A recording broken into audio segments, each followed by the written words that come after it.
wa yarzuquhu min haitsu la yahtasib. Maka diberikan rezeki dari arah yang tiada dikira-kira. Nah, ini mantap juga nih.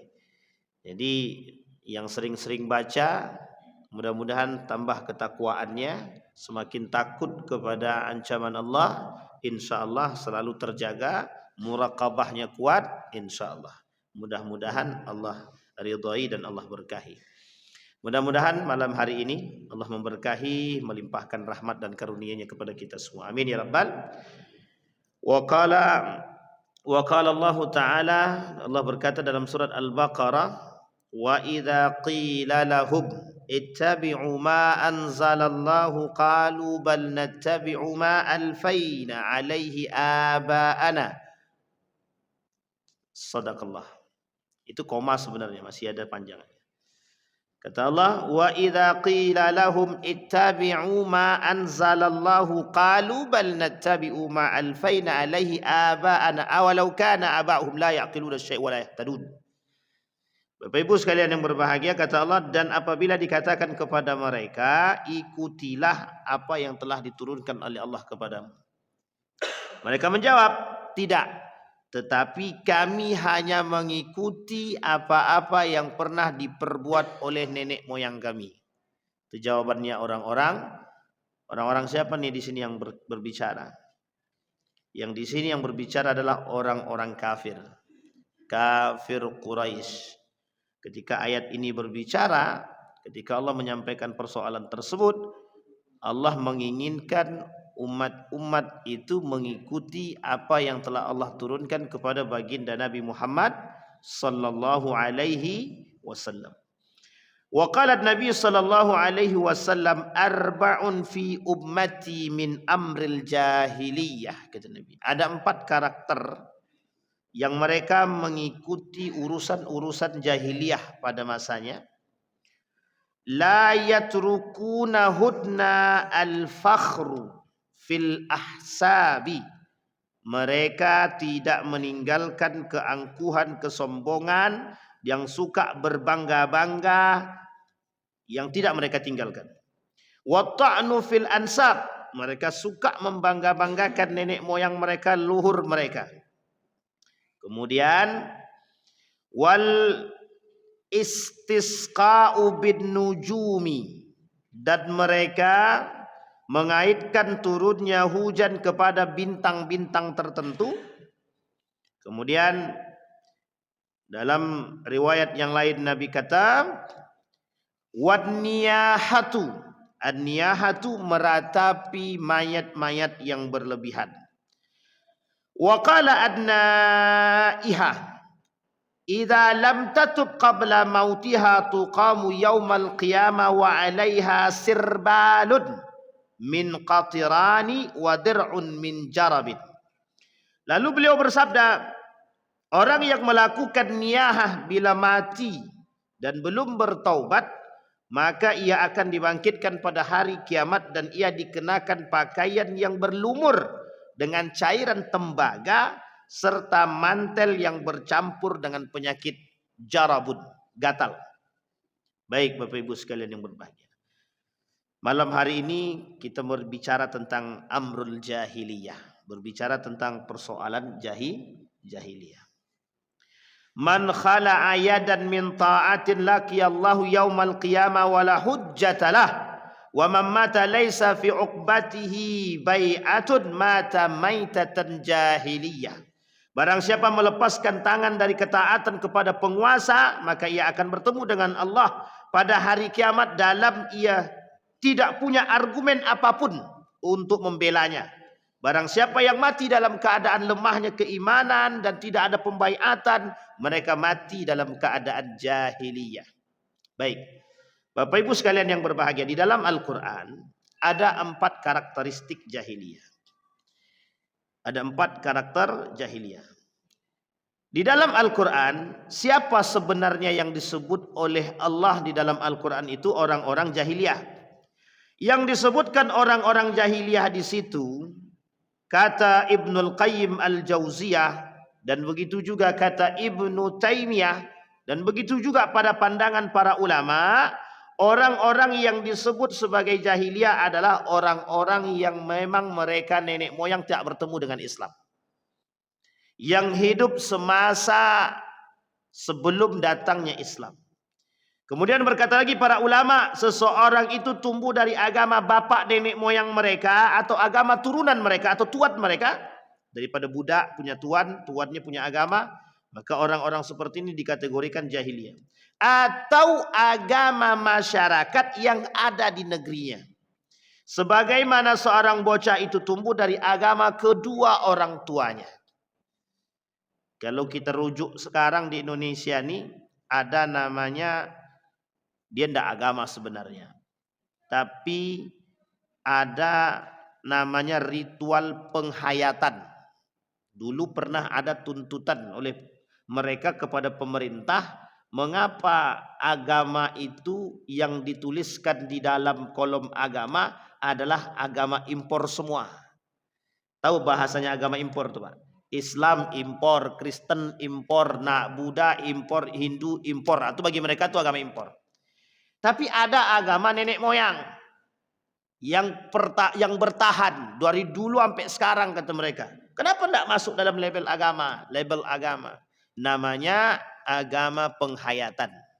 Apa namanya Bapak Ibu? Penghayatan. Kalau berbicara tentang penghayatan ini sebenarnya bukan agama, tapi pemahaman, kalau bahasa lainnya itu doktrin pemahaman yang diturunkan oleh turun-temurun dari generasi ke generasi, lebih tepatnya oleh nenek moyang dahulu. Kalau Bapak Ibu ke Jawa, ada namanya orang-orang Kejawen. Kejawen ini itu turunan agama. Datang Islam, disebutlah Islam Kejawen. Masuk Islam mereka, tapi masih Islam Kejawen. Terkategorikan oleh sebagian ulama mengatakan sinkritisme. Tahu sinkritisme?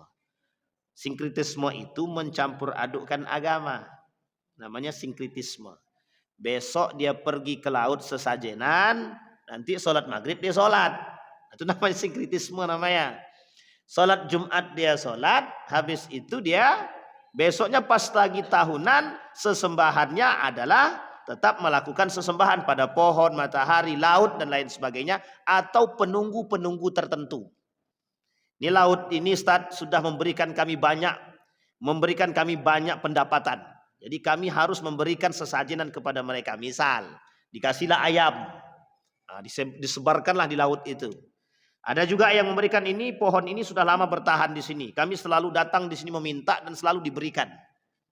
Kemudian dibawalah situ ayam panggang. Dipanggangnya enak-enak itu. Kan sayang basi begitu aja gitu. Kalau mau makan ya datang ke sana gitu. Ini paham Bapak Ibu ya? Ini adalah turunan nenek moyang. Nah, ini kata para ulama itu yang masih mengikuti agama nenek moyang, yang belum mengerti tentang kedatangan Islam. Sebagian ulama yang lain mengatakan sebelum datangnya Islam, qabla maji'il Islam, sebelum datangnya Islam itu jahiliyah. Ini perlu kita garis bawahi, jahiliyah dulu tuh apa sih artinya jahiliyah itu? Apa yang disebut dengan jahiliyah? Apakah jahiliyah itu bodoh? Ataukah jahiliyah itu tidak mengerti? Baik, kita lihat Bapak Ibu. Kalau kita berbicara perdagangan, orang Arab sebelum datangnya Islam itu ahli dalam soal perdagangan. Itu bukan main-main itu keahlian mereka orang Arab itu. Sekali keluar dari kampung 6 bulan Pak, 6 bulan, setahun, 2 tahun mereka dagang itu, dagang. Pulang-pulang itu bawa istri baru dia. Serius Bapak Ibu. Atau kalau tidak pulang bawa istri baru, dia menetap di tempat tersebut, dia punya istri di situ. Jadi pedagang-pedagang Arab itu jarang yang punya istri satu, itu jarang. Misal dia pergi ke Cina, dia punya istri di Cina. Dia pergi ke Ternate, dia punya istri di Ternate. Ada anaknya, makanya ada banyak keturunan Arab di Ternate. Itu banyak itu keturunan Arab di sana itu. Ambon, itu banyak sekali. Karena waktu itu ketika Islam datang itu pada abad ke-7, ke-8. Itu Nabi masih hidup itu. Ekspansi yang dilakukan, ekspedisi yang dilakukan oleh para sahabat-sahabat Nabi itu masih ada. Dan itu bukan, jadi Islam masuk ke Nusantara ini bukan pada abad ke-13. Dan bukan pada masa Samudra Pasai. Samudra Pasai itu abad ke-13 ke atas, itu resminya kerajaan Islam. Sebelum kerajaan Islam, Islam sudah masuk ke Nusantara ini. Itu abad ke-7 ke-8. Boleh dicek dalam beberapa literatur ilmiah, termasuk penulisnya adalah Azumardi Azra, seorang majelis ulama Indonesia, profesor di Universitas Syarif Hidayatullah Jakarta. Beliau melakukan penelitian tersebut. Dan oleh Rihla Ibnu Battuta juga sudah diketahui itu sejarah masuknya Islam itu ke Nusantara. Nah, tapi jalur masuknya itu melalui yang tadi. Jadi dalam teori masuknya Islam ke Nusantara ini, pertama perdagangan, yang kedua pernikahan. Ini penting yang kedua nih Pak. Jadi jangan pernah ditinggalkan. Yang kedua ini penting. Yang ketiga itulah baru namanya jalur masuknya Islam itu komunikasi serta melalui jalur surat menyurat. Jadi kerajaan Islam mensurati kerajaan-kerajaan itu untuk bisa masuk ke dalam Islam. Tapi yang paling penting, poin yang kedua tadi. Islam masuk ke Nusantara, sudah ada di Nusantara ini, lalu jalurnya orang-orang Arab itu memang. Tidak bisa dipungkiri. Kalau ada orang bilang Islam itu datang melalui jalur orang Arab, ya memang benar. Karena memang waktu itu yang berdagang orang Arab. Melalui laut Cina Selatan. Dan beberapa laut yang lain. Dari Persia, muncul tuh perdagangannya begitu. Nikahlah Pak. Ketika menikah, perempuan ini mengikuti, akhirnya masuk Islam, kemudian terjadilah penyebaran syiar-syiar Islam. Nah, ini poin pertama. Yang kedua, baru jalur perdagangan. Jalur perdagangan itu tetap terlakukan, dan itu sudah ada dari dahulu. Makanya di Ternate itu termasuk jalur pertama Islam masuk ke Nusantara, bukan di Aceh. Aceh itu kemudian pada abad ke-13 terbentuklah kemudian yang disebut dengan Kerajaan Samudra Pasai. Kerajaan Samudra Pasai itu Islam secara resmi diterima dan berbentuk kerajaan. Tapi Islam sudah masuk pada abad ke ekspedisi itu. Maka sekarang ditemukan tuh di Barus. Ada ekspedisi para ulama tabi'in di Barus. Bukan sahabat Nabi tapi di tabi'in di Barus itu. Ada yang mengatakan tabi'in, ada yang mengatakan tabi'in. Kalau sahabat Nabi tidak. Ini penting untuk dipahami. Nah, posisi ini Bapak Ibu, ketika Islam itu datang, kondisi Indonesia, Nusantara ini, itu belum ada Indonesianya. Nusantara. Nusantara itu dalam aksara Melayu disebut dengan Jawi. Tahu Ibu Jawi? Jawi ini bukan kobau, bukan sapi. Aksara Melayu namanya Jawi. Jawi itu aksara Melayu, Melayu artinya. Nah kita nih Jawi semua, bukan kobau kita nih. Jawi, Melayu. Pada masa itu. Dan itu dikenal. Aksara Nusantara. Indonesia belum ada. Maka ekspedisinya dulu ke Nusantara. Nah apa yang dilihat oleh dunia di Nusantara ini? Dua. Kekuatan Hindu-Buddha. Kekuatan Hindu-Buddha. Yang kekuatan Hindu-Buddha ini mencakup ranah budaya. Apa yang dilakukan? Penyembahan dan lain sebagainya. Baik patung dan lain sebagainya. Itu menjadi persoalan. Binatang yang suci ada. Matahari suci. Pohon suci. Laut suci dan lain sebagainya. Pada saat itu. Belum mengerti akan agama yang disebut dengan Islam. Tidak ada WA, tidak ada TV, tidak ada radio. Untuk mengenal sesuatu melalui risalah, tulisan. Inilah yang kemudian diberikan untuk disebarkan. Jadi biar kita paham nih dalam aturan sejarah. Gitu. Disebarkan Pak. Bismillahirrahmanirrahim. Asyhadu an la ilaha illallah wa asyhadu anna Muhammadar Rasulullah. Begitu dimulai surat tersebut. Ketika Nabi mengirim surat kepada Raja Kisra, Heraklius, begitu juga sama. Bismillahirrahmanirrahim. Asyhadu an la ilaha illallah wa asyhadu anna Muhammadar Rasulullah. Ditulis oleh para sahabat, dikirim Pak. Ada yang ditolak mentah-mentah, ada yang diterima dan lain sebagainya. Nah, Islam begitu datangnya. Uniknya, sebelum datangnya Islam, yang berjaya adalah yang kuasa. Yang berjaya adalah yang kuasa. Yang punya harta, yang punya kekuasaan, itu mesti jaya dia. Tapi yang tidak punya kekuasaan, yang tidak punya harta, ya tetap akan dalam keadaan miskin, ya miskin aja. Dan kondisi ini Bapak Ibu adalah kondisi yang mohon maaf kita tidak memiliki aturan baku. Tidak ada aturan baku. Perempuan berpakaian bebas terserah, yang penting aurat tertutup. Secara nalar ketika itu adalah siapa yang paling kuat dia berhak mendapatkan apa yang dia inginkan. Termasuk ketika itu siapapun yang kaya dia berhak membeli, mencari. Pokoknya kalau ada perempuan, pokoknya Bapak Ibu ya, ibu-ibu ya, perempuan itu sangat tidak berharga sekali pada masa jahiliyah. Tidak ada harga, sama sekali tak ada harganya. Ibarat sendal dan barang. Kapan kami mau pakai, kami pakai. Tidak pakai, kami buang. Itu perempuan pada masanya. Islam datang. Datangnya Islam merubah semuanya. Bangga enggak ibu-ibu tuh? Hari ini dihormati sebegitunya. Kata Nabi, ibumu, ibumu, ibumu, baru bapakmu. Seolah-olah bapak ini paling terakhir, dan pokoknya kami dulu ibu, dulu ibu, dulu ibu, dulu baru bapak-bapak. Gitu. Kalau dulu sebelum jahiliyah, perempuan tidak ada sama sekali nilainya. Budak, kalau kamu budak bawa ke sini. Anak dari dirimu tetap budak.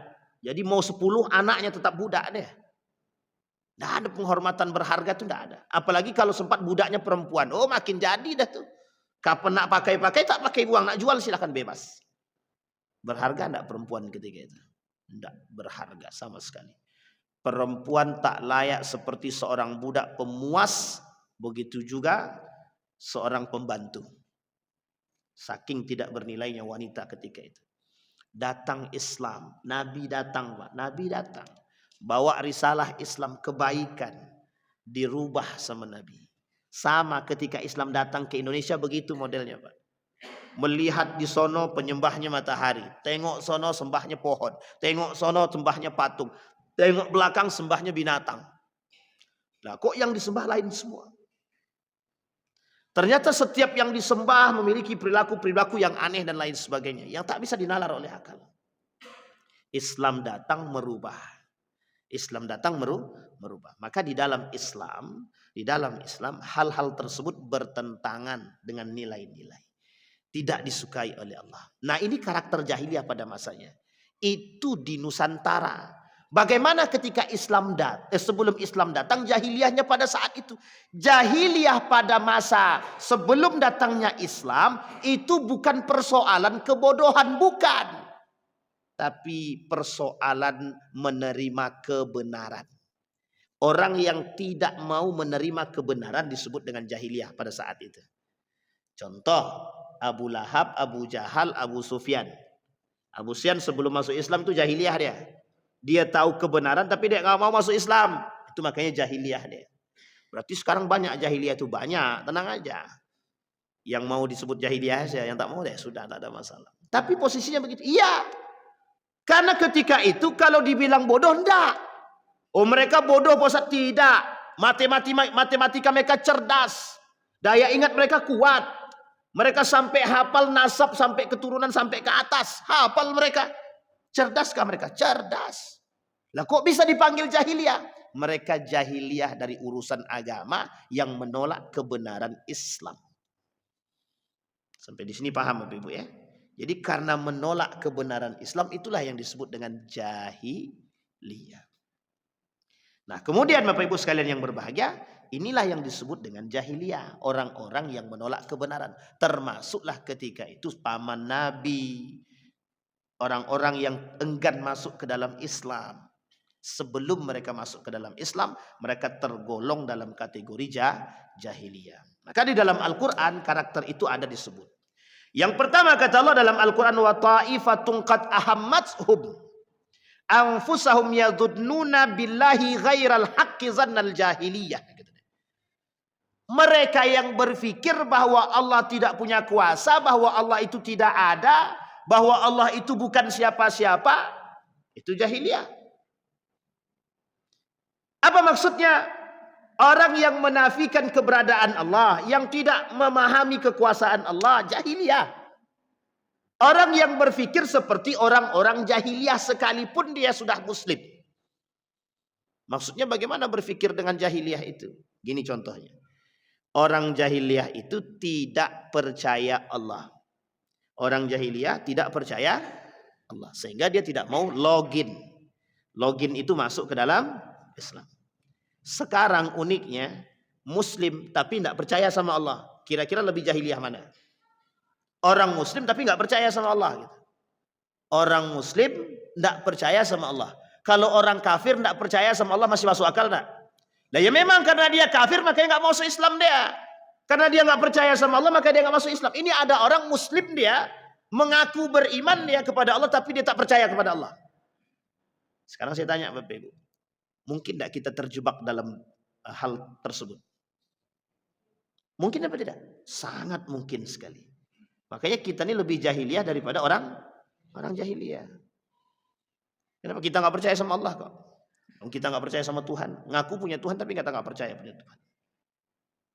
Kapan pula Tuhan itu berkuasa? Tuhan itu kan di atas, dia nggak tahu apa yang kita buat di bawah nih. Mak sebegitunya kita menghinakan Allah. Yakin kalau Allah tidak lihat. Ini pernah terjadi Pak, seorang artis nantang Tuhan, "Hei Tuhan, saksikan aku sedang berzinah nih," gitu dia. "Hei Tuhan, mana Tuhanmu itu yang dianggap paling baik itu Tuhan, "Hei saksikan aku sedang berzinah nih," gitu. Nauzubillah, tsumma nauzubillah. Itu beda tipis dengan jahiliyah itu, sama-sama, tapi yang ini lebih parah jahiliyahnya itu. Dulu dalam perang Uhud itu ada orang munafik. Apa kata dia? "Mana janji Tuhanmu? Mana janji Allah yang akan memberikan kemenangan kepada kita dalam perang Uhud?" Gitu. Pertama menang, kedua kan kalah itu. Nah kalahnya itu gara-gara orang munafik itu memang. Orang munafik ini tengok harta, dia cinta terhadap harta. Tengok harta rampasan berlimpah di situ. Nabi bilang jangan turun, kata Nabi. Karena orang munafik ini menghasut. Kalau kita tak turun, kita tak dapat tuh harta rampasan. Nanti diambil orang. Turun semua pemanah-pemanah dari Jabal Rumat itu turun ke bawah. Jadi ada namanya Jabal Rumat di depan Jabal Uhud itu. Di situ para pemanah turun semua itu.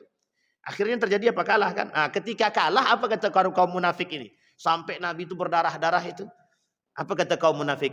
"Mana janji Allah yang katanya memberikan kemenangan kepada kita?" Kata dia. Allah ini tidak adil. Nah, disinilah mereka katakan Tuhan tidak adil, Tuhan itu tidak benar dan lain sebagainya. Itu hasutan kaum munafik. Nah, kepada masa Nabi saja, pada masa Nabi sudah ada karakter jahiliyah itu dalam diri orang-orang munafik yang mengaku dan masuk ke dalam Islam. Tapi uniknya ketika itu mereka memang masuk Islam itu terpaksa. Kenapa saya katakan terpaksa? Karena semua orang sudah masuk Islam, dia aja yang belum. Jadi kalau dia tidak masuk Islam, dia tak akan bisa mendapatkan jabatan. Bagaimana caranya harus masuk ke dalam Islam? Dan bagaimana caranya merobohkan Islam ketika sudah masuk di dalam Islam? Coba saking jahiliyahnya dia. Dia ingin merusak Islam lewat Islam itu sendiri. Dia masuk ke dalam Islam tapi dia merobohkan nilai-nilai keislaman itu. Nah, ini jahiliyahnya begitu. Jadi perubahan karakter jahiliyah itu pertama ketika yang sebelum datangnya Islam, yang kemudian kedua sudah Islam. Nah, perubahannya adalah model dan masa. Sebelum Islam datang dan sesudah Islam datang. Yang dulu merusak Islam adalah lawan yang jelas dari kafir Quraisy, tapi sekarang yang merusak Islam adalah umat Muslim itu sendiri. Umat Islam itu sendiri. Makanya perlu kita mengetahui itu. Dzannal jahiliyah. Maka Bapak Ibu, jangan sampai kita sama dengan orang-orang yang tak beriman. Jadi gini, tingkatan itu ada 3. Ada muslim, ada mukmin, ada muhsin. Orang mukmin mesti muslim. Orang muslim belum tentu mukmin. Orang muslim itu belum tentu beriman. Orang muslim belum tentu beriman. Makanya banyak Islam KTP atau Islam abangan. Tapi orang mukmin mesti muslim. Karena syarat menjadi orang beriman adalah Islam. Nah, ini harus dipahami di situ. Nah, maka kita butuh itu. Jadi kita butuh. Tingkatan kita sekarang di mana? Muslim sudah. Mukminkah kita? Percayakah kita kepada Allah? Nah, yang ketiga tingkatan tertinggi namanya muhsin. Muhsin ini adalah di atas daripada mukmin. Dia tahu bahwa dengan keimanan itu dia tercipta karakter dan akhlak mulia. Ada orang mukmin tapi tak berakhlak, ada. Beriman dia kepada Allah tapi tidak punya akhlak, itu juga ada memang. Bukan tidak ada memang. Sampai sini paham ya Pak? Baik. Dzannal jahiliyah. Yaquluna halana minal amri min syai' qul innal amru kulluhu lillah. Jadi yang perlu kita pahami bahwa segala sesuatu yang ada di muka bumi ini, segala urusan yang Allah berikan, begini logika sederhananya. yakin kita dengan Allah, maka setiap yang kita miliki dari problem dan urusan yang kita miliki mesti Allah tahu. Mesti Allah tahu. Bapak Ibu punya masalah apapun, Allah pasti paham. Maka kalau kita punya masalah, datang kepada Allah. Jangan datang kepada manusia dulu. Entar dulu datang manusia, entar. Datang ke Allah dulu. Ya Allah, aku curhat. Salah satu curhatnya, ya Allah, aku tak punya duit. Pokoknya aku tak mau tahu, ya Allah, besok aku mau makan apa, aku tak tahu. Tapi yang jelas aku yakin bahwa engkau tak akan mensia-siakan umatmu. Pasti, Pak. Bicara begitu saja tidak ada masalah kok. Boleh kami bicara begitu sama Allah, Pak? Boleh. Yang penting jangan mencaci maki Allah. Tapi sebaik-baiknya berbicara dengan Allah itu berkomunikasi dengan Allah. Puji dulu. Ya Allah, engkau maha kuasa. Engkau maha pengasih, penyayang. Sama kayak minta duit sama bapak. Pak, bapak ganteng betul hari ini, Pak. Pasti ada maunya, nak. Iya, Pak, minta duit. Nah, dapat duit itu, Pak. Pak, minta duit, Pak. Duit ke duit, duit ke duit. Ah, itu mesti begitu. Begitu juga sebenarnya dengan Allah. Puji dulu Allah itu. Makanya kita beristighfar. Sebelum kita berdoa, kita beristighfar, memuji, tahmid, tahlil, tahtim, segala macam kita buat, Pak. Itu pujian kepada Allah.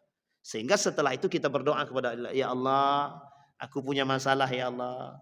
Apa masalahnya? Aku belum bisa duduk di kursi DPR itu, ya Allah. Gimana kira-kira tahun depan, ya Allah, tahun selanjutnya bisa enggak aku duduk di sana? Kata Allah, insya Allah kau bisa duduk, yang penting jangan main suap, kata dia. Selesai. Mungkin atau tidak itu tergantung Allah. Baik, itu yang pertama, zannal jahiliyah. Tapi jangan setelah berdoa kita ragu. Ya Allah, gimana caranya, ya Allah? Pokoknya aku nggak mau tahu, ya Allah. Aku minta, ya Allah, engkau berikan hamba mobil Ferrari, ya Allah. Tapi kemudian dia mikir, dari mana datangnya gitu? Kerja tidak, ini tidak, kok dapat Ferrari? Jangan pernah ragu dengan urusan Allah. Itu urusan Allah, yang menentukan itu urusan Allah. Bapak Ibu, saya punya cerita kawan sendiri. Apa kata kawan saya begini? Ya Allah, Fulanah ibn Fulanah itu mesti jadi istriku. Kalau seandainya dia bukan istriku, pokoknya kau jadikan dia istriku. Coba gila. Dia berdoa sama Allah begitu di malam. Ya Allah, Fulanah ibn Fulanah harus jadi istriku. Kalau seandainya dia bukan istriku, maka dia harus jadi istriku. Sekarang udah 3 anaknya. Tapi itu kebetulan Ustaz, wallahu alam, tapi itu sudah qadarullah, itu takdirnya Allah begitu memang. Bayangkan, Pak. Jadi kita tidak tahu, itu urusan Allah. Ada laki-laki, Pak, ditolak sama perempuan sampai puluhan kali. Tapi dia yakin kalau perempuan itu istri dia. Betul, Pak, jadi istri dia sekarang. Tapi minta yang benar sama Allah. Tapi ingat, itu yang bukan istri orang ya. Jangan pula istri orang, pula yang didoakan. Na'udzubillah summa na'udzubillah. Itu yang pertama. Dhannal jahiliyah. Jangan pernah ragu dengan urusan itu. Itu urusan Allah. Semua urusan Allah. Hanya saja dia bersyarat, Pak, bersyarat. Jangan ada sedikit pun keraguan dalam hati kita tentang urusan Allah. Maka sedikit aja kita punya keraguan dengan Allah, selesai urusan. Kita ambil contoh. Bapak Ibu pengen cium Hajar Aswad. Jangan ada keraguan. Kalau ada ragu mesti tidak bisa. Tidak akan bisa. Tapi yakinlah mesti bisa kami cium Hajar Aswad itu meskipun badanku kecil. Bisa. Tapi ingat, pasrahkan diri di situ. Ya Allah, aku belum pernah mencium Hajar Aswad nih. Dan aku tak mau pakai calo, ya Allah. Tapi aku yakin betul malam hari ini aku bisa. Nengok badan orang besar, aku tak yakin lah, ragu dah. Balik dia balik. Tak jadi, Pak. Tapi tembus saja, insya Allah. Dan ini fakta, Pak. Cerita itu fakta. Tidak ada yang tidak. Itu contoh, Pak. Maka kalau mau lihat kekuasaan Allah secara zahir itu memang di tanah suci itu nampak semua itu. Nampak semua. Yakin kita bisa. Ya Allah, aku mau ke masjid. Tapi ada orang tidak mampu. Aku bantu, ya Allah. Aku bantu. Aku tidak tahu lagi bagaimana, pokoknya aku bantu orang, engkau bantu aku, ya Allah. Mungkin tidak terjadi itu. Yang seharusnya kita sudah tidak bisa masuk ke dalam Ka'bah itu karena terlambat. Tapi kalau kuasa Allah, lewat saja. Justru orang ngantri panjang lebar mau masuk. Karena udah nggak bisa, karena sudah azan ditutup. Mau ke bawah. Tiba-tiba datang orang. Sini, lewat aja. Coba beda. Itu urusan Allah. Kita tidak punya urusan, Pak. Kita berikhtiar sekuat tenaga kepada Allah. Yang penting jangan ragu. Kalau ragu selesai urusan. Yang kedua, afa hukmul jahiliyah yabghuna wa man ahsanu minallahi hukman liqaumi yuqinun, kata Allah. Ada namanya hukum jahiliyah. Nah, ini saya sebenarnya sedang tidak mengkritisi hukum manapun. Tapi memang penjajahan Belanda itu memang meninggalkan bekas kepada kita. Salah satu hasil jajahan Belanda yang sampai hari ini bertahan adalah hukum. Itu kalau Bapak Ibu lihat hukum kita, itu setengahnya itu masih hukum Belanda itu. Masih peninggalan Belanda, setengahnya itu. Hukum positif kita itu setengahnya masih peninggalan Belanda. Lebih mungkin setengahnya. Padahal sarjana hukum kita banyak banget. Ada Prof. Mahfud MD, Yusril Ihza, Mahendra, dan lain-lain. Tapi kita masih punya harus mengacu kepada itu. Apa masalahnya? Wallahu a'lam. Sampai sini paham ya. Nah, sekarang yang dimaksud dengan hukum jahiliyah ini apa? Kita kembalikan pada poin terakhir tadi, Pak. Yang disebut dengan hukum jahiliyah itu begini. Ada yang disebut dengan tiarah. Dulu orang-orang jahiliyah itu mengembalikan semua urusan yang mereka miliki itu kepada dukun. Kepada orang pintar yang bisa melihat bintang. Paham maksudnya itu? Pengamat. Tapi bukan pengamat politik. Pengamat bintang. Oh, bintang di atas itu jumlahnya 3. Berarti tandanya besok yang mati banyak. Misal saja. Oh, burung yang terbang itu kok arahnya ke kanan, tidak ke kiri.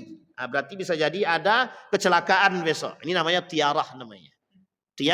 Tiarah. Percaya pada hal-hal yang sifatnya mitos. Ini banyak diminati oleh anak muda kita zaman sekarang. Apa bintangmu? Apa namanya, Bang? Tuh, zodiak Anda apa? Oh, kalau Capricorn tandanya orangnya kurang beruntung ini. Udah kayak Tuhan baru kan? Itu Tuhan itu. Capricorn. Apa lagi, Bang? Sagittarius. Alamak, banyaknya. Gemini. Iya, tenang Pak. Tenang. Hafal bapak-bapak zaman dulu kan? Ini dulu-dulu Pak. Yang lahirnya bulan Januari, Desember, Januari itu mesti Capricorn tuh. Nanti dilihatin tuh Pak, apa Capricorn itu? Capricorn itu kemungkinan orangnya begini. Kebetulan ada yang sama. Maka dijadikanlah landasan, oh setiap orang yang lahir begitu tanggal sekian. Orangnya begini, ini mesti orang yang lahir, orang yang bintangnya Gemini itu mesti orangnya perampok tuh. Atau orang yang Sagittarius, oh itu mesti orangnya suka cerai itu. Itu Pak, itu sebenarnya mitos. Mitos saja itu Pak. Tapi karena ada yang membawa dan seolah-olah ilmiah kita percaya. Karena zaman dulu begitu, mengembalikan satu persoalan itu padahal begitu. Kita ambil contoh. Anak saya mau nikah. Pokoknya anakku nikah, jangan di tanggal sekian dan jangan di bulan sekian dan jangan di hari ini. Nah, itu dia. Ini kalau dia pakai apa nama di Jawa itu hari-hari itu? Wegi. Kliwon. Kelepon. Kliwon apa lagi? Kelepon itu makanan ya kalau nggak salah. Pokoknya itulah Pak, pokoknya itu. Wage. Nah, dan itulah pokoknya. Bapak Ibu sekalian yang berbahagia, semua yang Allah berikan itu baik. Termasuk tanggal 13. Yang dianggap sial itu. Jangan, ini tanggal-tanggal sial. Yang kayak gini ini bulan-bulan sial, jangan. Masalahnya apa gitu. Kebetulan pada bulan itu, tanggal itu banyak yang kecelakaan. Sehingga ketika ada yang kecelakaan di bulan tersebut dan banyak yang mati, itu menjadi sorotan ke depan, bertahun-tahun itu akan diingat terus itu. Jangan nak dulu pernah terjadi tanggal sekian banyak yang nikah, banyak yang mati. Karena kebetulan memang banyak yang mati. Tahun selanjutnya nggak ada yang mati, tapi yang jadi sorotan yang mati. Sampai sini paham ya Pak Ibu ya? Dan ada dukunnya itu. Ada pengamat-pengamat tertentu dia kembalikan di situ. Maka kata Nabi dalam hadisnya itu begini. Mereka tidak meninggalkan perbuatan jahiliyah itu yang susah mereka tinggalkan. Apa yang susah mereka tinggalkan? Tersebut yang tadi. Tiarah tadi. Sangat susah mereka tinggalkan itu. Sangat-sangat sulit. Bahkan mohon maaf orang tua kita zaman dulu. Ini saya termasuk orang yang korban daripada masa jahiliyah juga. Saya ini termasuk. Jadi Ridwan, kau kalau asal kecelakaan, asal ada masalah harus mandi jeruk. Wajib tuh. Pokoknya wajib mandi limau. Kalau tak mandi limau berarti masalah tuh. Jadi seolah-olah yang ditabrak orang kena setan gitu. Pokoknya yang rumah tangganya rusak setan. Ya memang setan semua itu. Kok bisa rusak itu. Nah masalahnya dimandikan dengan limau itu Pak. Kalau tak mandi dengan limau tak berkah. Ini masalahnya di sini nih. Sehingga dalam hati saya melawan, susah tak melawan ini orang. Kalau kita lawan dia orang tua, kalau tidak kita lawan ini bertentangan. Nah, bagaimana garis tengahnya itu? Saya berdoa kepada Allah, ya Allah, kan jeruk itu harum. Jadi kalau saya mandi, jeruk itu mandi harum. Akhirnya saya mandi, niat saya itu Pak, mandi dengan yang wangi-wangi. Coba bayangkan tuh, Pak. Itu gara-gara tangan patah, disuruh mandi jeruk itu Pak. Coba. Dan itu mohon maaf Pak, mohon maaf. Ini banyak sekali. Dan itu mohon maaf ya, orang zaman dulu terkhusus yang di kampung-kampung itu sering datang ke orang pintar. Dan orang pintar lihat, oh tengok telapak tanganmu. Ah ini bersatu ini. Ah kalau bersatu ini cepat mati nih kata dia. Coba bayangkan. Ada lagi yang jempol sama telunjuknya. Yang laki-laki tengok kaki dia. Nah, kalau jari telunjuknya lebih tinggi daripada jempol kakinya, berarti yang mati duluan bapaknya. Saya bilang astagfirullahaladzim. Nah, ini manusia sekarang begitu. Dikembalikan pada proses seperti ini. Ini yang kita khawatirkan Pak. Dan itu mohon maaf. Sebenarnya itu dulu. Tapi sekarang lebih ngetren lagi. Lebih canggih lagi. Tak ada bedanya Pak sekarang itu dengan yang sebelumnya. Hanya saja bedanya teknologi itu saja. Kalau dulu orang memperkirakan. Kalau hari ini tidak. Teknologi. Nah, ini poin penting untuk kita. Dan itu membuat kita terjebak dalam kesyirikan. Yang menjadikan kita tidak diterima oleh Allah amal ibadah kita. Kalau masih ada yang percaya dengan hal-hal demikian. Nah, ini hati-hati betul itu, hati-hati. Jangan kau potong kuku di maghrib-maghrib lagi. Atau karena potong kuku maghrib-maghrib atau di depan, potong kuku maghrib-maghrib depan pintu. Pamali. Susah dapat jodoh, bisa tangan luka. Kalau zaman dulu memang bisa tangan luka karena tak ada lampu. Apalagi maghrib, maghrib itu masuk mendekat waktu dan mulai gelap. Nah kalau motong kuku di situ, kalau tak nampak, ya kulit yang terpotong. Tapi kalau susah dapat jodoh, memang dasarnya orangnya susah dapat jodoh. Ya gimana? Sampai sini paham Pak? Ingat Pak, jodoh itu urusan, ya tetap urusan Allah, tapi ikhtiar tetap harus jalan. Aku tunggu aja di rumah siapa tahu nanti ada laki-laki datang. Mungkin. Tapi kan kita nggak tahu.